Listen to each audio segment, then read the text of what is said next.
नमस्कार दोस्तों, मेरा नाम अरुण पाल, एसपीसी इंजीनियर्स में आपका स्वागत है। आज का विषय हम लेके जा रहे हैं अर्थिंग।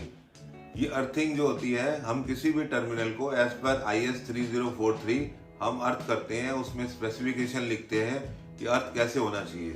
ये अर्थ जो है हमारा ट्रांसफार्मर से चलता हुआ और जनरेटर से चलता हुआ इलेक्ट्रिकल पैनल के द्वारा जितनी भी डिस्ट्रीब्यूशन होती है, चाहे आपके घरों में हो, स्ट्रीट लाइट हो, या जितने भी एविएशन के आप जाते होंगे, स्ट्रीट लाइट के बड़े बड़े खंभे होंगे, ये सब में अर्थ होता है। मैं आपको बताना चाहता हूँ, ये अर्थ पे बहुत कम लोग ध्यान देते हैं। अर्थिंग की रेजिस्टेंस के ऊपर बहुत कम ध्यान देते हैं।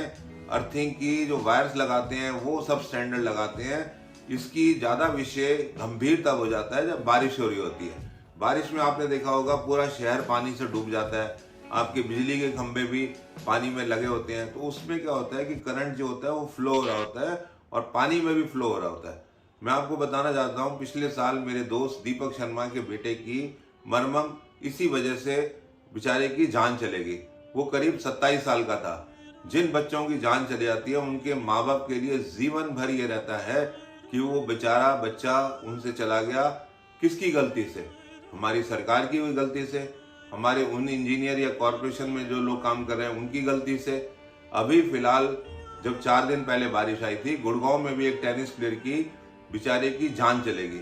मैं कहना चाहता हूँ कि जो भी किसी की जान चली जाती है उसमें सरकार तो अपनी तरफ से कहती है कि काम होना चाहिए, पर जो लोकल इंजीनियर्स हैं, लोकल जो भी कॉरपोरेटर है, जो अगर प्रॉपरली काम नहीं कर रहे हैं, चाहे वो कॉरपोरेशन के हो, NDMC के हो या DDA को, उनके ऊपर इस हत्या का आरोप लगना चाहिए, उनके ऊपर केस लगना चाहिए, PIL फायर होनी चाहिए। और कम से कम जिस बच्चे की जान चली गई है, सरकार उनको 2 या 5 लाख रुपए दे देती है, पर मैं कहना चाहूंगा कम से कम, जान तो अनमूल्य है, उसकी कोई कीमत नहीं है, कम से कम 1 करोड़ रुपया उस बच्चे के ऊपर जाना चाहिए। और जो भी इंजीनियर, जो भी कॉरपोरेटर उस जगह हो, उसके पैसे से निकलना चाहिए, ताकि उसको पता चले कि कैसे काम होना चाहिए और उसको ये हत्या का जिम्मेदारी खुद लेनी चाहिए। अगले की जान चले गई है, उसके लिए उसके अकाउंट से पैसे ट्रांसफर होने चाहिए, ना कि सरकार से। अगर सरकार नहीं काम कर रही है तो उसकी मर्मम हत्या का जिम्मेदार वो इंजीनियर या कॉरपोरेटर या जहाँ पे उसकी हत्या हुई है वो जिम्मेदारी लेनी चाहिए। अब मैं आपको बताना चाहूंगा, छोटी छोटी चीजें होती है। ट्रांसफार्मर में जो अर्थिंग लगनी है वो अपनी 50 छे की लगनी है। 50 छे की पत्ती जो होती है वो बॉडी और न्यूट्रल अर्थ करते हैं, ऐसे ही जनरेटर में करते हैं। तो जब वो LT पैनल में आ जाती है, LT पैनल से आपके घरों में डिस्ट्रीब्यूट हो रही है, और जहाँ भी हमारी 3 फेज सप्लाई चल रही होती है वहाँ डबल अर्थ होनी चाहिए। जो हमारा पोल होता है उसमें 2 अर्थ के टर्मिनल होते हैं, क्वालिटी प्रॉपर होनी चाहिए ताकि अर्थिंग जो है वो प्रॉपरली ग्राउंड हो जाए।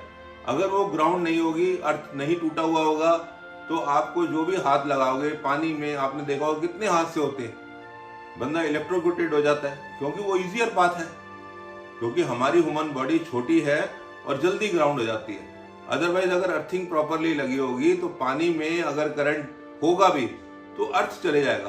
तो मैं कहना चाहता हूँ इलेक्ट्रिकल फिटिंग अर्थ होनी चाहिए, पोल भी अर्थ होनी चाहिए, और लॉ के हिसाब से हर 10-15 खंभों के बाद स्ट्रीट लाइट के या बड़े पोल्स होते हैं, उसकी अर्थिंग स्टेशन अलग लगी होनी चाहिए।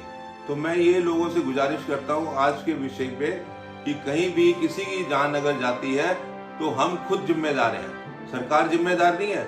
हमें अपने तरीके से काम करना चाहिए, उसकी अर्थिंग प्रॉपर होनी चाहिए, टेस्टेड होनी चाहिए।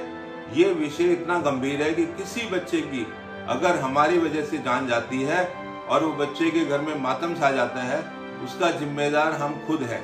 तो हमें अर्थिंग प्रॉपर करके चले, अर्थिंग की वायर अच्छी लेके चले, और जो स्टैंडर्ड करता है IS 3043 उसके हिसाब से ही काम होना चाहिए। अगर मेरा वीडियो आपको अच्छा लगा है तो कम उसको लाइक करिए, शेयर करिए और सब्सक्राइब करिए, और हमारा हौसला बढ़ाइए ताकि आप इंजीनियरिंग वीडियोस हमारे और से और देखते रहें।